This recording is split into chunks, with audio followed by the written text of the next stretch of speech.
Yeah.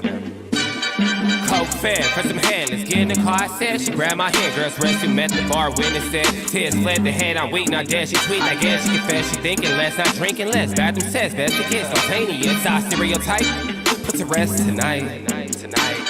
Imagine, believe, and achieve, it works. Skyline as a rise like fireworks. Hey, hello everybody, and welcome to this edition of After the Storm. Of course, I'm your host, your Oklahoma City Thunder post-game live stream analysis that gives you the truth about what happens and gives you a breakdown of what you need to hear and to help you become more knowledgeable about the game, more knowledgeable about the Thunder, and be able to see what's up. So, but anyway, the Thunder, of course, by the way, I'm your host, Matt Clark. And today we're coming to you from Santa Fe Family Life Center. I didn't get a chance to go to the game today. I wanted to go, but one of the guys who works with me, his dad is basically passing away. So he asked me if I could work for him this afternoon, and I said yes, because that's what friends do. Friends and coworkers, you have each other's back, because if you don't, you won't be successful. So my prayers and thoughts go out to Tandy and Tonda Foreman, and hope that their dad makes the transition smooth and easily with no pain. So that being said, the Thunder took care of business tonight, 124-120 over the Phoenix Suns. Of course, the Thunder, like I said, I hope you guys have been listening. Those of you who have been listening to my live stream and been listening to my being critical of our coach and what he's doing, and how I've said that the Thunder are winning in spite of him, not because of him. And all I've asked for you to do is just watch the game and see exactly when I'm talking about players play and when other players play, and see what happens. That's all I've asked you to do. And I think today was an exact prime example of what I have been saying. And I was reading a deal that today, or whatever the article, and it was talking about the Thunder. Are the Thunder, shall see what the Thunder are trying to do. Are the Thunder really trying to make a move and be something, or they're not? And to me, I've said it all along. My question is with this coach, are you being told to try to help us lose to get a better draft pick? Or are you, because you have gotten your contract and you can do whatever you want next year because you know you're not going to be fired? Or the third thing, which I think is important, you just are over your skis when it comes to this. Okay, that's what I think it is. I don't believe that Sam Presti and his organization would want you to lose on purpose, but not on purpose, by playing different lineups to give us more of a chance to get beat than to win. And the second thing is, I don't believe you deserve another contract. I think that you were fantastic in what you did. You were perfect for what we needed when we needed, because you were a G League coach. What do G League coaches do? They develop. So I think you've been fantastic at developing the young talent to get them to where they are now. But the problem is now they are at the point where they need to go to the next level, and you are not the guy to get them there. And that was evident today. And I'm going to point out several things that happened throughout the game, because like I've said before, the players, as a basketball player, you know when somebody's better than you. And you've played on many teams that the coach plays players, and you're looking at him like, why is he playing so much? And you know exactly what I'm talking about. You have done that. You have been a part of those teams. And that's exactly what's happening. And I'm going to give you an example of how the players know this. Because Lindy Waters, again, you're taking your G League players, and you're playing them in front of your regular NBA players. And like I've said, here are the people who should be playing. Your starters, which is SGA, Josh, J-Dub, Dort, and J-Will. That's your five. Then you come off the bench with Isaiah Joe and then Aaron Wiggins. That's your seven. And then you might throw in Trey Mann or whatever here and there, and Jang if you need to, because Jang is your guy that is basically taking K-Will. And J.R.E. Robinson Earl, dude, he doesn't need to play anymore. He is, since he came back from his injury, not the same guy. And I like Jeremiah Robinson Earl. I like him, J.R.E. But, dude, he is not the same guy. You're trying to place people who don't need to be playing. Plain and simple. And that is J.R.E., Jane, and Lindy Waters. And yet you're giving them maximum minutes, especially Lindy. What are you doing? And I'm going to point out to you at certain points in the game where when he's on the court with certain guys, they're not passing the ball. Or when they do, they're like, give me the ball, like SGA. Give me the ball right back. The hell, I'm not giving you the ball. Because they don't think he deserves to be playing in front of Aaron Wiggins. And I'm telling you. And that was just evident today in the fourth quarter when Aaron Wiggins came in the game. And once we in, he's in there. And then when Isaiah Joe is 4 for 5, 2 for 3 from 3, had just scored 11 straight points. And then when there's a substitution, you take him out and leave Lindy Waters in. And he's 1 for 2, 0 for 1 from 3, and then made a putback on a layup. And you're playing him. You don't take him out. You take out Isaiah Joe. I'm telling you right now, he is not the coach. He went from 2 minutes too long, which is what my guy called him, to the minutes manager, which is another friend of mine calling me. To me, Mr. G League. That's what I call him. He's Mr. G League. He knows how to coach G League players. He's at the point now where he's over his skis. He doesn't get it. We're winning in spite of him. And I'm going to tell you when this happened. You look in the fourth quarter. When did we make a run? When Aaron Wiggins got in the game. Defensive intensity picked up. He's one of your best wing defenders. You're against a team that shoots crazy shots from the three, and you don't play your best wing defender until the end of the game. And then what do you go on an 18-6 run when he was in a game, an 18-2 run after those first 4 points? And yet you don't play him. Once again, I'm going to explain it to you really simple. You do your starters, SGA, Josh, J-Dub. That's your three-headed monster. Then you've got Dort and you got J-Will. That's your 5. Then you come off the bench with your best three-point shooter, which is Isaiah Joe, and then your west wing defender, which is Aaron Wiggins. That's your 7. Then you play Jang here and there if you need to. But Robinson Earl, he's out. Lindy Waters, he's out.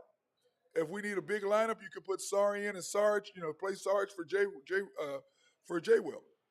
And see how that works. So he's your 8th guy. That's it. That's your 8. And then Trey Mann here and there, 9 if you need to. But Lindy Waters, no. JRE, no. No, because teams know what you're going to do. I don't understand Mr. G League, the coach that we have at the Thunder. He is not the guy. And today, if I don't need, what proof do you need? He played Lindy Water all those minutes. He said Aaron Wiggins, your best, if not he and Doherty, your best 2 defenders, along with SGA as your 3rd guy.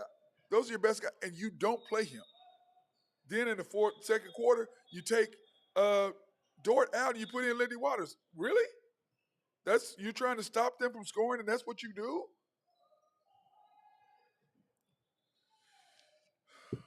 Anyway, Thunder, we started out with SGA, Josh, Dort, J-Dub, and J-Will. We had no rhythm at the beginning of the game at all.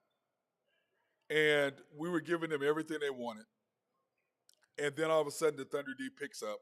And then all of a sudden we're down 12-19 after a 9-2 start. Defense picked up, SGA started scoring. We got back in the game. And with 12 scored 12-19 with 4:18 to go, he throws in it's SGA, Joe, Waters,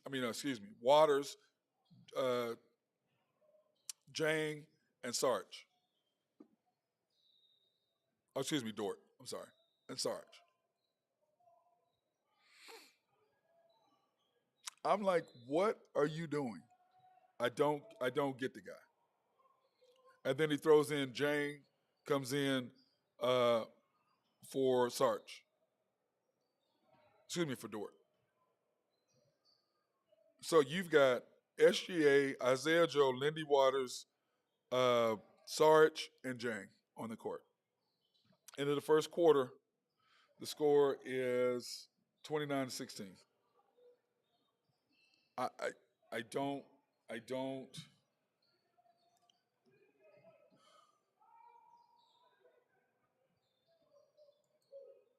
Here's the score. The score is 25-31. That's the end of the first quarter. No offensive rhythm. SGA starts scoring at the end and did what we need to do to stay in the game. Because I just don't understand it. I just don't understand it. To me, I'm sorry I got that mixed up because I'm frustrated at watching this guy. We're winning in spite of him, and that's what I've determined is those players. And I'm talking about SGA, Josh, J Dub, Lou Dort, Wiggins, Williams, and Isaiah Joe. Those seven have decided we're on the court. We're going to do what we got to do to win this game. That's what they've said, in spite of this dude. Once again, basketball is a one sport. You know if somebody's better than you. And we've all been on teams where you look at the coach like, why the hell is he in the court? Why are you putting him in the game? We've all been there, and you know you have if you played basketball and you was like having a coach's son. Like, why is the coach's son in there playing so much? Or why is this guy in there playing so much? Really? That is what's going on. And I'm telling you right now, he is losing his team because of his decisions. They know who should be playing. And then at the end of the fourth quarter, when we went on that run, who was in the game?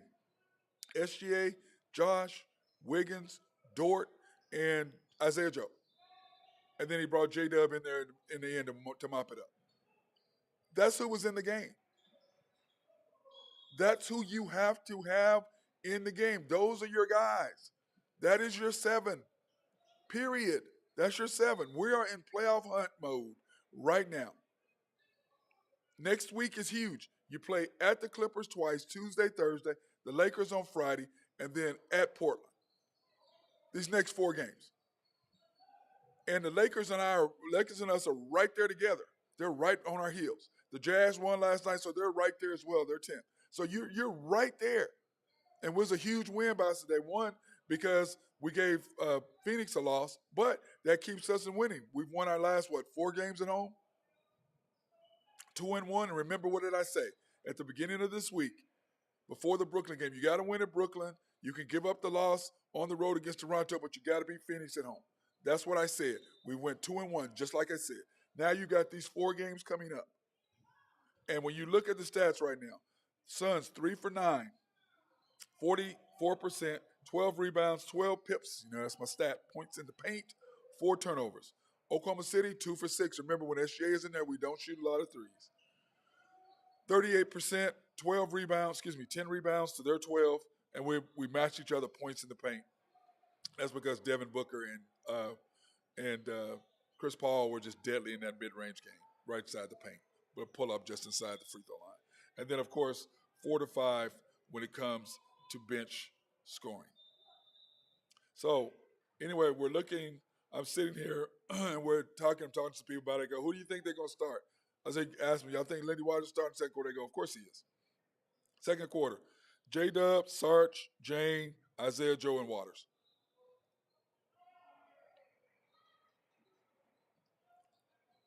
Unbelievable.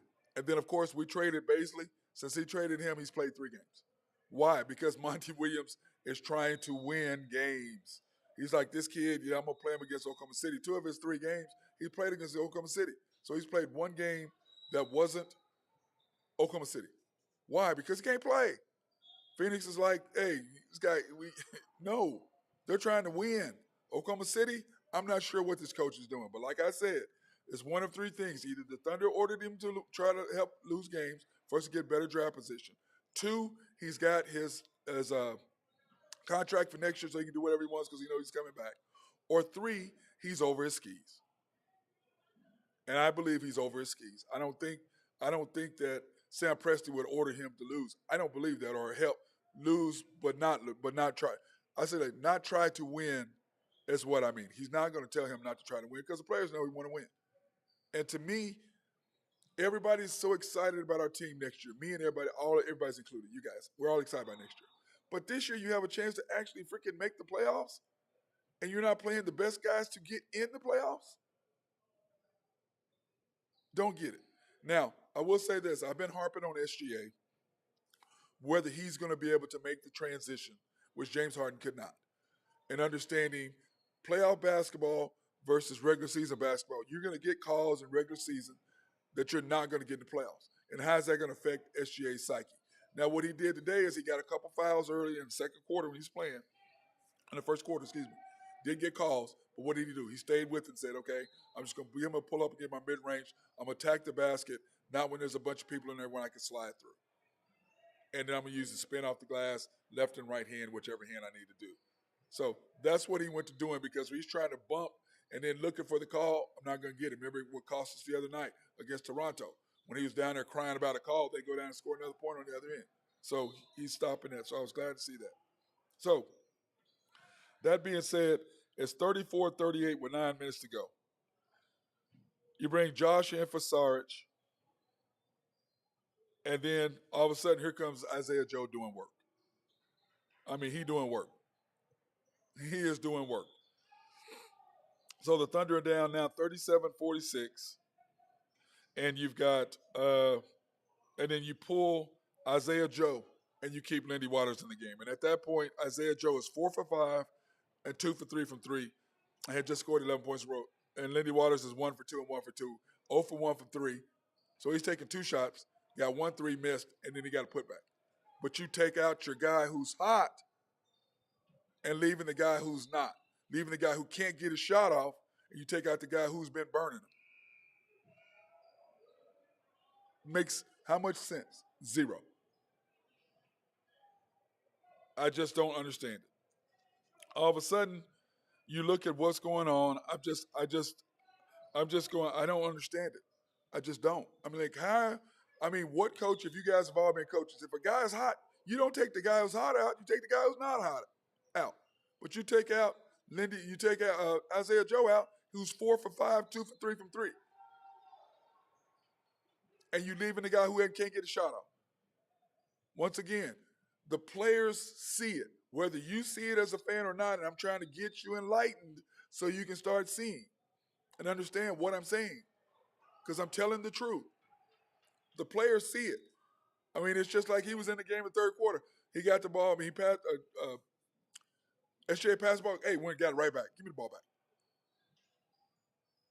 And he doesn't trust him. He's not going to get a shot off because those guys are like, look, this dude don't belong out here. They know that. That's why they don't respect him like that. The coach is the one who's playing him, and they're like, no. And you'll notice he plays him early in the games, but in the fourth quarter, he doesn't play him. Why? Because the hell he shouldn't be playing in the first damn place. It's just it's just amazing to me. I just don't understand the coach. I just don't. But like I said, one of 3 things. So at halftime, the Suns are up 69-57. 10 for 21 from 3, 52% from the field, 21 rebounds, 20 points in the paint with only 5 turnovers, which is not good because we normally we lead the league as far as turnover and assists. So we need to I just don't understand why we're not turning them over. They were taking care of the basketball. Oklahoma City, 5 for 15 from 3, 44% from the field, 21 rebounds. So we matched them there, but 30 points in the paint, which is why the game was even close because they were just barely smashing us from 3. So 30 of their 69, half their points were from the 3-point line. 29-19 bench scoring. So we're not getting a lot from our bench. That being said, let me go ahead and thank our sponsors, Collaborative Logic, for keeping me up and running. Appreciate Russell Williford and the guys. If you have any needs for computers, software written, or any website design, those are the people to holler at. And if something goes wrong, remember, if they've written software to help your office go smoother, or they've written you so they can go and remote in and fix it and do not have to come in and disrupt your flow of your office. SRB, my guy Mark Long, if you have any engineering, surveying, or planning, he is the dude. They love to be behind the scenes in anything when it comes to your building or your complex or anything else. They'll make sure the drainage and everything is perfect and nothing's flooding. Love those guys over there. Oak Grove Trucking, my guy Jose Fierro. If you've got any big rocks to be moved or any dirt, go see my guy Jose at Oak Grove Trucking. He is the guy. Max and Greg Nafee, thank them for sponsoring me as they always do.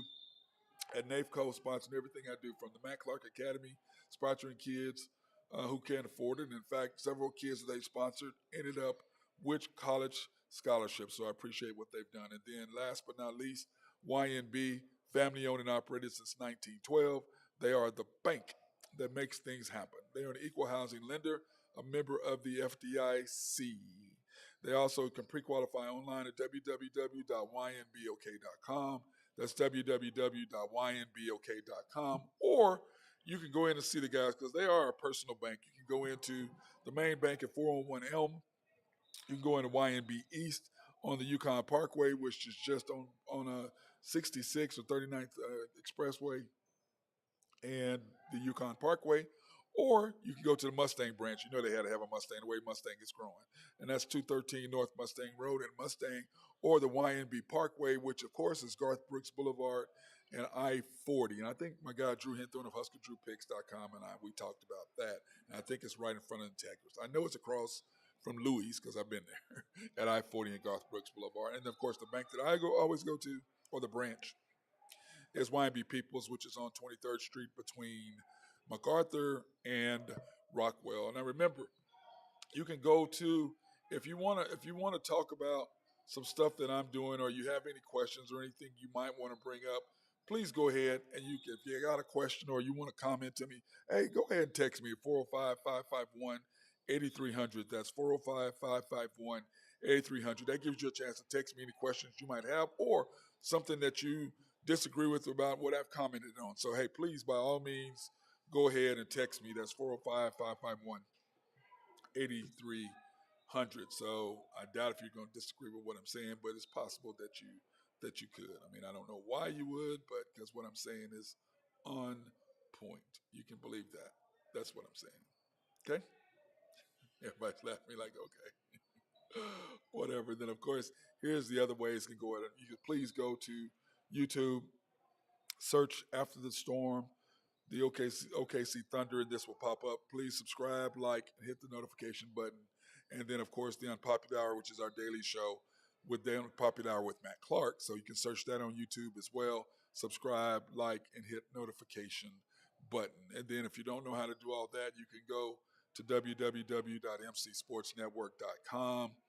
And you can just click on any of the deals and watch any of our past episodes that way if you choose to do it like that. Regardless, I hope that you at least come and watch it and check it out.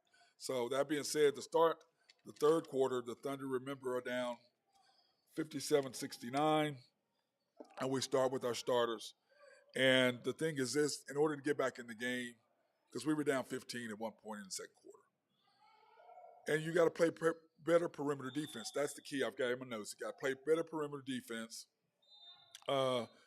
And so what do we got to do? Continue to move it out the basketball, which is what we started doing in attacking the basket. Right off the bat, Josh Giddey attacks the basket. And when we're moving without the ball and attacking the basket, the Thunder are unbelievably good. They're hard to beat. Because why? Because we're not that great of a three-point shooting team. So if we will attack the basket, we move it out the ball, because every time everybody's watching SGA, if you move and you cut to the basket, boom, he makes a nice pass. He made an alley-oop to Josh. He made a backdoor cut pass to J-Dub. So if you move, and he and Josh are very adept at hitting cutters, cutting to the basket. So Thunder did a good job with that. And then I will say this. Coach D did make, I'm going to give him credit. Coach D, Mr. G League, made a great challenge with Dort on Chris Paul, because that was a huge turning point. Dort hit a three, come down. Chris Paul does what Chris Paul does, throws the shoulder, little dirty, and the referees had called a foul in the beginning on Dort, but they changed it. So Dort comes back and hits a three immediately, and all of a sudden you can just kind of see the Thunder kind of gain momentum from that play of what he did. So with 5 minutes to go, it's 78-83. You got SGA, Joe, Dort, Waters, and Robinson Earl. And I'm just going, okay, guys, what are we doing here? What are we doing? And I will say this, Book and SGA, let me give Devin Booker some credit. He was magnificent again against us. But the difference between the game here and the game in Phoenix that we lost, that Lindy Waters was hot from three, is you've got a guy who can match Book and SGA. And at this time, at the end of the third quarter, Book had 34, SGA had 30. They were just going back and forth, because they'd come down, make a shot, the SGA'd come down, make a shot. And that's what happens, which I was like, when you have an all-star like that, they're going to take the game over. They can make plays that these other guys can't make. Now, part of it is our guys tend to stand around a little bit, as in Waters, he stands around. Isaiah Joe, he stands around. Dort is constantly in movement. Josh is in movement. Wiggins. Oh, he hit Wiggins with a backdoor. Wiggins is in movement. So those guys are moving because they understand. Look, let me move around. But of course, Isaiah Joe is what? Spot up shooter. Liddy Waters is a spot up shooter. So if you're a spot up shooter, you just want to get to a spot. But SJ is like, I don't trust Waters at all, so he's not gonna pass him the ball. Now he'll pass he'll pass Isaiah Joe the ball in a heartbeat. But he was about now. Booker is going down hitting threes. We got to get at least two. What did I explain to you guys about 3-point shooting? If they make a three, you need to get at least two because we knock down a three. Chris Paul comes down immediately and knocks down a two. That's a 1-point possession. That 3 minute, not 3 points, just one. But when SJ is not there, we'll come down, they'll come down, make a three, then we come down, shoot a three and miss, and they come down, make another three, then we come down. So all of a sudden, instead of you being down two because they make a three, you make a two, they make a three, you make a two, you're down two, you're down six. If that makes sense. So Chris Paul and SJ are very good. If you knock down three, they're going to come down, hey, we're going to get at least two. And Josh is slowly starting to figure that out. And J-Dub will, I believe, get that. So anyway, at the end of the third quarter, liking what I'm seeing from the Thunder thus far, the Suns are up 96-90 because the Thunder, what? They came back. I mean, SGA is doing what he needs to do. We're passing the ball. We're playing better perimeter defense, not allowing them to get at their spots and get whatever they want. And on top of that, we got a couple of turnovers, which made a huge difference. At this point, the Suns are now 13 for 29, 48% from the field, 32 rebounds, 28 pips, points in the paint with 9 TOs. Oklahoma City is 9 for 21 from three. Man, it's not bad. Dort hit some key threes in the third quarter to help us on that run. So cannot argue with that. So anyway, great move by great, like I said, great momentum call by doing that challenge. 47% from the field to their 48, 38 rebounds to their 32, 40 pips. We're killing them by 12 in the paint. Still, too many turnovers. We very rarely do we have games where we have more turnovers than the opposing team. Suns outscoring is 34-21 from the bench. So, Thunder make a nice transition from halftime to the third quarter. Third quarter, from the halftime to the fourth quarter. Third quarter is huge for us. Remember, we were, what are we now, third or fourth in the NBA and outscoring our opponents in the third quarter, point differential, which means how many points we score, how many points they score. So we used to be number one, but I think we're third now or something like that in point differential in the third quarter. So Thunder did a great job of making that point, making up ground in the third quarter, getting the game back within reach, only down 6. So you start the fourth quarter with Josh, Isaiah Joe, Lindy Waters, shocking, J-Dub, and then, there's a sighting from Aaron Wiggins. Hadn't played the whole game. All of a sudden, here's Aaron Wiggins. Well, guess what happens? He gets a turnover, applying pressure. Lindy Waters gets a turnover, applying pressure. What happened? All of a sudden, the energy just went through the roof defensively. Why? Because our best wing defender is in the game, who hasn't played all game long against a team who shoots great from the perimeter. Okay? Makes zero sense, but you're playing 2 G League players in front of him. But that's what you got when you got a G League coach. That's what he does. He plays these guys. It's just unbelievable. And the coaching staff, it just amazes me how Eric Maynard and these guys don't step up and say something for whatever reason. Dude, there's no way in hell you can tell me Aaron Wiggins or Lindy Waters is better than Aaron Wiggins. No way you can tell me that. You can look at the games. You look at that. We're 8-1 as him as a starter? 8-2? There's no way. And the players know it. You fans should be able to see it. And today was a perfect example. You start him in the fourth quarter. The defensive intensity immediately picks up. We go on a run immediately. Then all of a sudden, it's 100 to 102. All of a sudden, they went from being 6. So we've outscored them. We went on a 10-6 run. And who did you have in the game? SGA, Dort, Josh. All of a sudden, you got Wiggins and Isaiah Joe in the game. 6-minute mark. And then what happens from there? We go on a run. And from the time that Wiggins got in the game. To the time they put SGA, we went on an 18-2 run when you had that group in there. And that's SGA, Dort, Josh, Wiggins, and Joe. You won an 18-2, well, you went 18-6, but they scored 4 points. So it was an 18-2 run in 4 minutes, 40 seconds. Why? Who you had in the game? Who you had in the game? And guess what happens?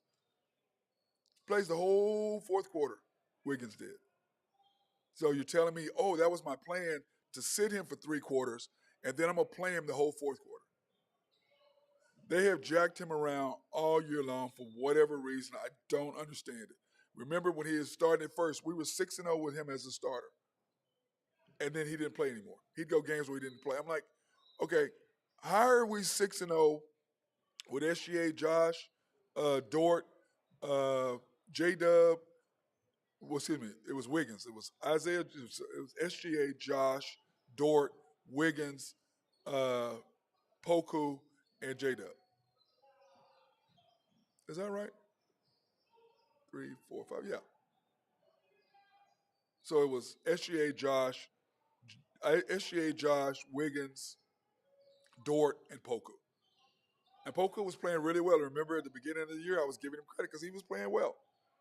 But anyway, that's the starting lineup. You were 6-0 with him in the start, and all of a sudden he doesn't hardly play. Are you serious? I don't understand this guy. I don't understand how he plays. But I can tell you what, the players know.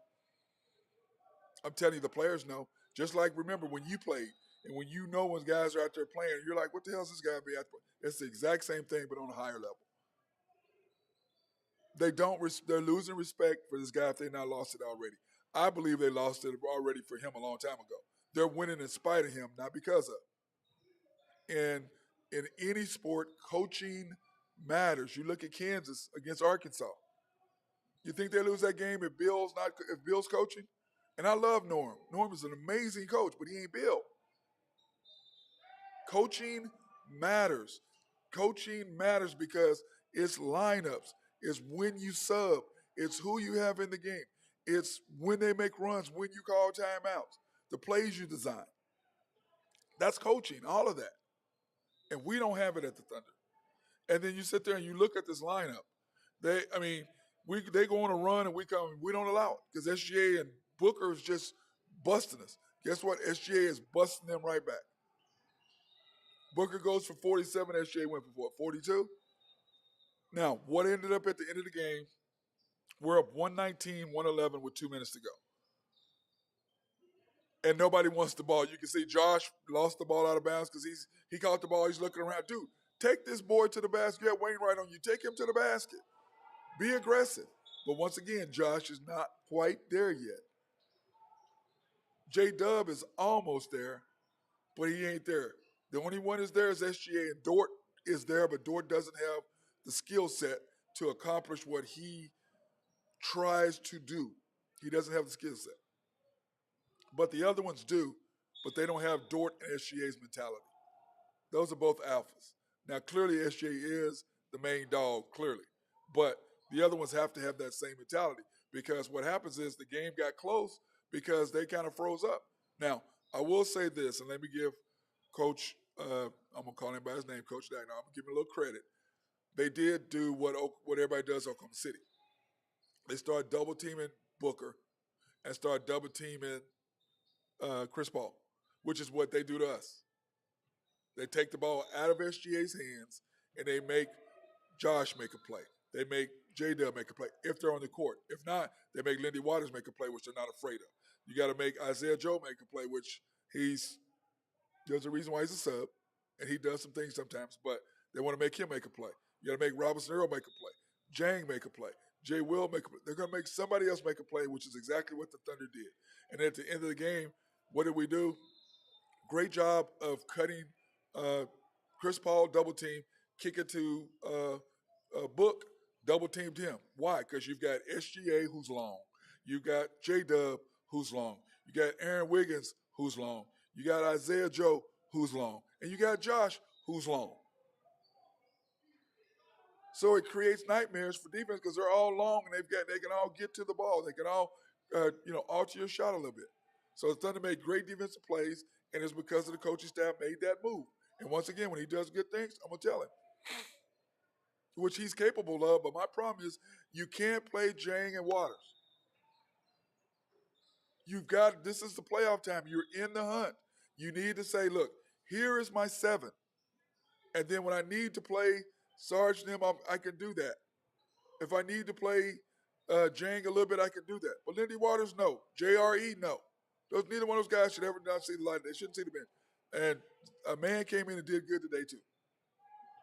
But that's it. And when Sarge is not giving us nothing, come sit down. Jang is going to be up and down. He's still a rookie. He still doesn't even know he's a European player. He doesn't know how to play yet. But those are the things that you have to do in order to succeed in this league. Coaching matters. Lineups matter. And in the fourth quarter, you put the right lineups in there, and what did the Thunder do? Go on a crazy run.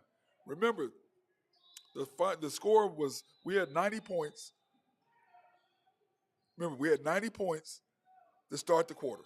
They had 96. So we scored 34 points in that quarter. So we outscored them. Let me say they were up 6. So what is that? 24. We outscored them. We outscored them. What is that? 36 to 24. That's a huge jump. That's 12 points. 12-point jump. Why? Defense. Why? Right guys in the team. That's what you do. You got the right guys on the court. Are you leaving? No, as soon as I finish this, I'm out. Okay. Yeah, lock me in. Okay, thank you, Bailey.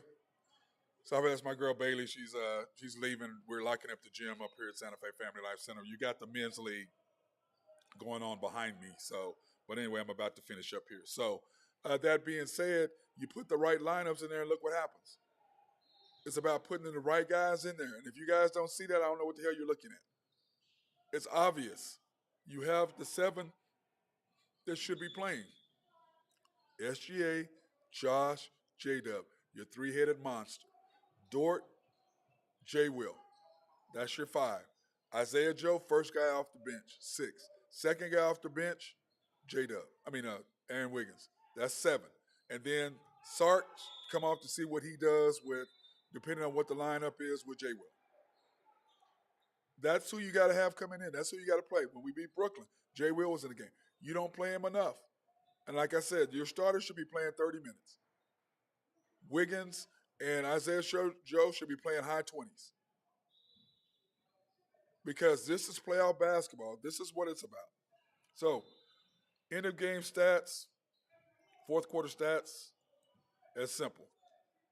The Thunder are now 35 and 36. And remember, the over-under for the Thunder was 23.5.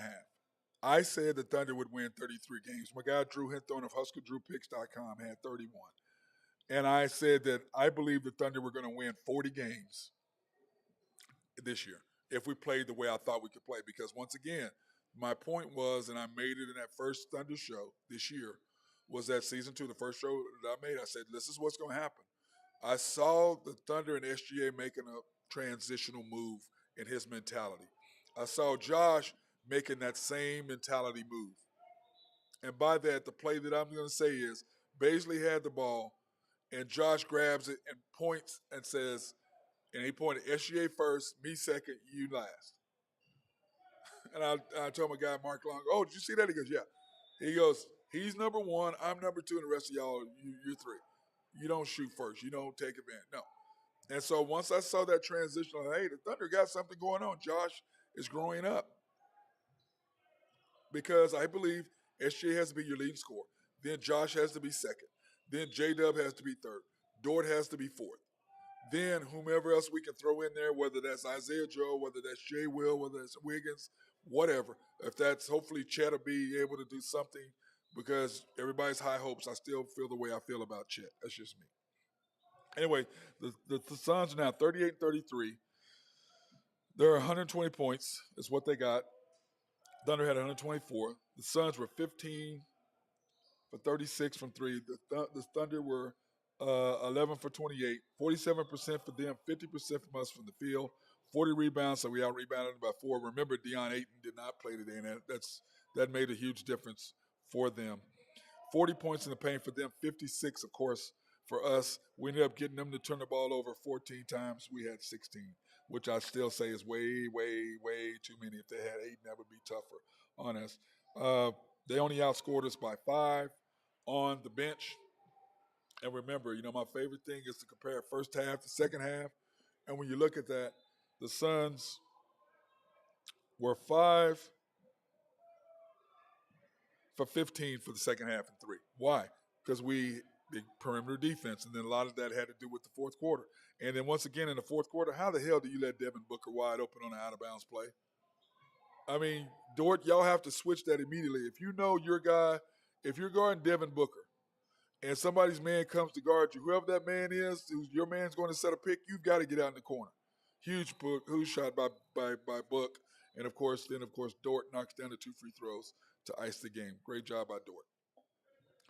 Oklahoma City 5 for 15 at half and 11 for 28. So we ended up being 6 for 13 for the second half, which all the difference in the world. I tell you, it's not how many we shoot, is when you shoot them. And remember, when we're winning and doing what we're supposed to do and SGA is playing at a high level, we don't shoot no more than 27, 28 threes, maybe 30 tops. When he's not, we're shooting 38, 40 threes, and we're not going to be successful when we do that.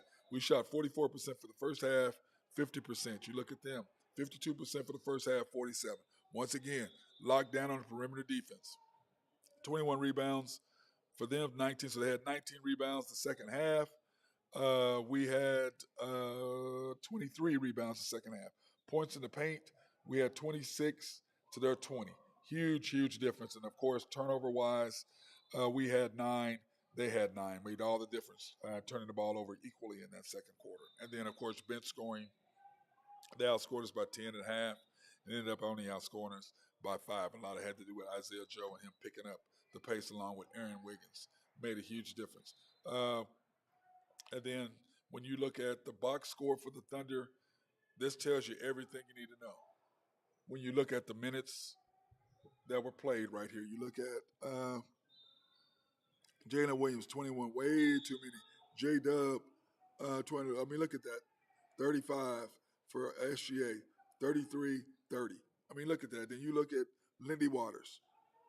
Look at how many minutes he played and look what his production was. It's just, I just don't, why is he playing so many minutes? I don't get it. I don't get it. And I promise you, the rest of the Thunder players don't get it either. They don't understand. Why is he playing? Look at Aaron Wiggins. Look what he did. Look at the amount of minutes he played. Look at his production. It's just the energy. It's just when you're playing against teams who can shoot you 3, you have your best wing defenders. If you play like this, if you play Lindy Waters against the Clippers a bunch like this, we're not going to beat him. He shouldn't play Robinson Earl, and I like Robinson Earl. Before he got hurt, he came back, he's not the same guy. He shouldn't be playing. Those 2 guys should not see the light of day. Off the bench, they should not play. SGA, Josh, J-Dub, your 3-headed monster. Dort, J-Will, that's your 5. Number 6, coming off the bench, Isaiah Joe. 7, Aaron Wiggins. Then after that, if you need to play Sarge, he's the next guy. Then see what Jang does. If we need that extra guy out there, then fine, you can stick him out there. But for the most part, no. No, you can't do it. It's just frustrating as hell to me. But I can tell you this, and you're looking at the West. Look how tight the West is.